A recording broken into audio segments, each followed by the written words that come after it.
66-da aha, bu yeni qaydanı əhatə edir əslində. Biz deyirik ki, ingilis dilində bəzi fe'llər var, o fe'llərdən dərhal sonra gələn fe'l ING ilə olmalıdır. Bəziləri var ki, onlardan sonra to gəlməlidir. Belə izah edeyim sizə. Ümumiyyətlə biz qayda kitabçamızda da var, bəzi fe'llər var ki, həmin fe'llərdən sonra mütləq gələn ikinci fe'l, məsələn, enjoy falan, suggest, enjoy bu kimi fe'llər bunlardan sonra mütləq ING ilə gəlməlidir isimimiz. Amma bəzi fe'llər ümumən də to ilə gəlir, D variantı olur. Məsələn, bunu əslində tərcümə ilə necə izah edə bilərəm? Yəni çox adam soruşur ki, bunlar yadda qalmır. Fe'ldən sonra ING, hansı fe'llərdən sonra ING, hansı fe'llərdən sonra to gəlir birbaşa. Əgər hərəkətin özünə köklənmiş isə ING olacaq, amma gələcək zamana doğru bir planı, vədi, söz verməsin, söz vermir. O söz verdi, onun dostuna kömək etməyi söz verdi. Gələcəyə doğru bir hərəkətdən danışır, bir plandan danışır, vəddən danışır. Bu zaman to olacaq.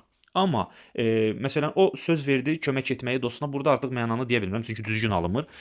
Gələcəyə doğru bir addım, plan olanda, gələcəyə doğru bir yönəlik olanda, məsələn mən dayandım tutaq ki, çörək almaq üçün. I stop to buy. Burada to buy verəcəyik. Mən dayandım çörək almaq üçün. I stop to buy.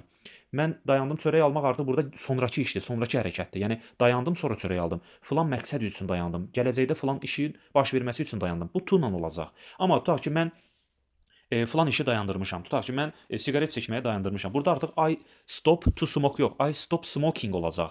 Burada artıq mən gələcəkdə bir iş eləməyəcəm, mən artıq eləmişəm. Yəni mən bir hərəkətin dayandığını elan edirəm artıq. I stop smoking. Əslində bu ING və to ilə gəlmə qaydası bundan qaynaqlanır. Təbii ki, biz bunu artıq şagirdlərə yeni qayda olduğuna görə bu formada izah edirik ki, bəzi fe'llər var, onlardan sonra ING gəlir, to gəlir. Burada məsələn tərcümə ilə sizə izah etməyə ətraflı çalışdım ki, yəni siz bunu başa düşəsiniz mahiyyətini.